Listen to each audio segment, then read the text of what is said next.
Hey guys, how's everybody doing? This is Tree of Liberty 6920. Today I'm going to do a very brief review on this milled Norinco MAK-90.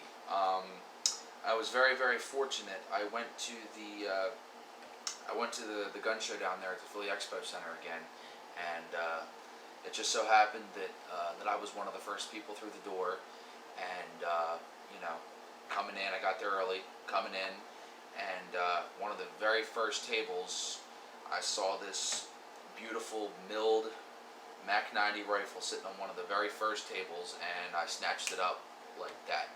And very fortunate for me, because I don't think it would have been there for very long had I not been there.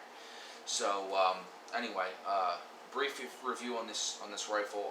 If you guys don't know a lot of the history on the MAK-90 rifle, they were only imported into the country for about 3 or 4 years.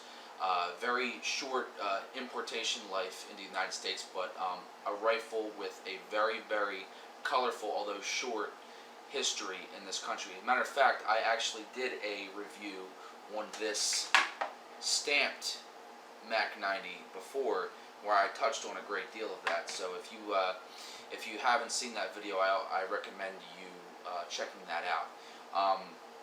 So how did this rifle shoot today? What do I think of this rifle? Oh my God, I am in love with this rifle. I really am. This is the most accurate Kalashnikov rifle that I've ever fired in my life. It is unbelievable. I am so happy that I found this rifle. I took it out today, and this thing, for an AK, this thing is a tack driver. It is ridiculous. Things I like about it, things I love about it, is the accuracy, the quality. Just, I mean, oh my God, you just feel this thing. I mean, it's a tank. It's solid as a friggin' rock. You know that this thing is really well made. The only real negative that I can think of about this rifle, and it comes hand in hand with the milled receiver, especially a Chinese milled receiver, because they made all of their AKs out of thicker receivers than the standard Russian and European mil spec. So, because I have a Bulgarian milled receiver AK, and this is way thicker than this. This rifle, I mean, I don't have a scale to weigh it. Most AKs are what, 7, 8, 9 pounds, something in that area. This damn thing feels like it weighs about 15 pounds. This thing, it's a load. This thing, it's really heavy, but it's really, some real craftsmanship went into this rifle. It's really well made, and you can tell that.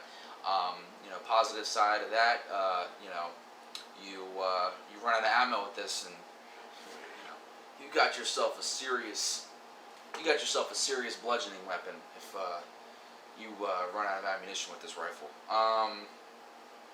And another cool thing about it is I took this.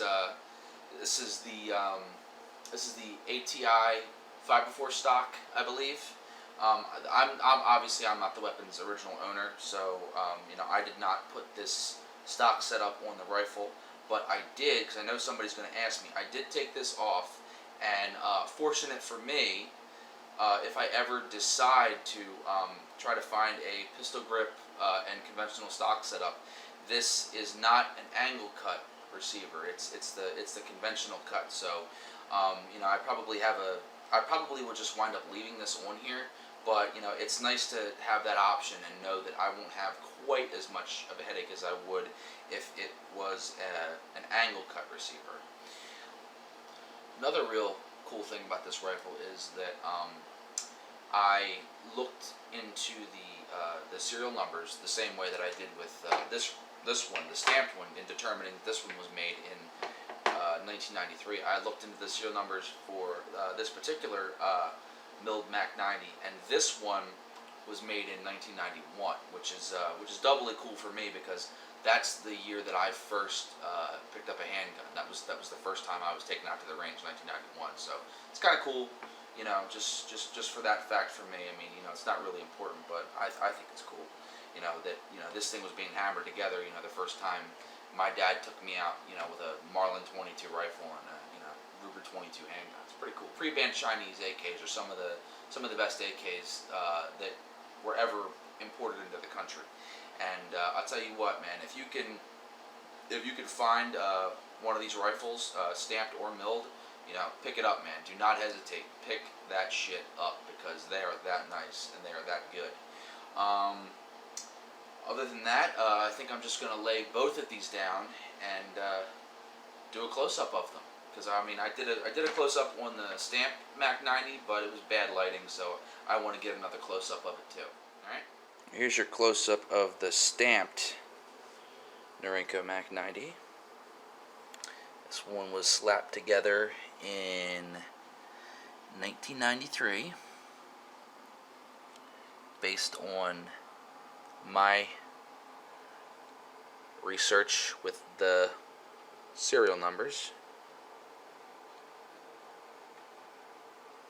Aftermarket stock setup, US made stock setup.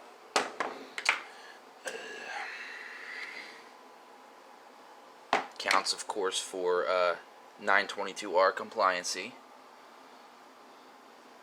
B West Importing, Tucson, Arizona. Made in China. Norinco. You see that? MAK-90 Sporter, 7.62 by 39 millimeter. One thing I forgot to mention in my other video on the MAK-90 is another part of that California retard bill that I was talking about. With the the thumbhole stocks and all that. They also these also had to come through with bayonet lugs shaved down, so they couldn't be used, because of all that rampant bayonet violence that is plaguing our society, and also no type of muzzle attachment. All right, well, it's time to get a good look at the new toy here. Milled Norinco MAK-90. Unbelievable. And you know what? I thought that the stamped MAK-90 had a ridiculously thick barrel. That thing, oh my God, is that thing thick. Alright. I believe that is the ATI Fiber Force, or Fiber Stock, whatever the fuck it's called, handguards. That's a brand spanking new magazine. Let's see here. Yeah.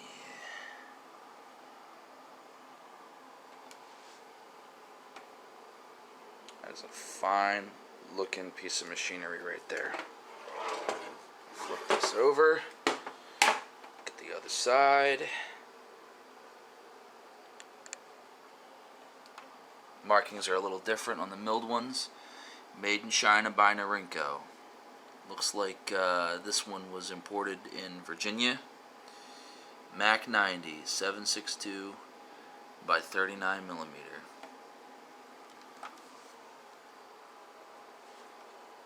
Very, very nice. This is my new favorite firearm in my entire collection. Actually, there's another. The Norinco symbol is down here on the this magazine out of here. As you can see, the Norinco stamping is underneath here on the milled MAK-90. So anyway, this is Tree of Liberty 6920. See you guys next time.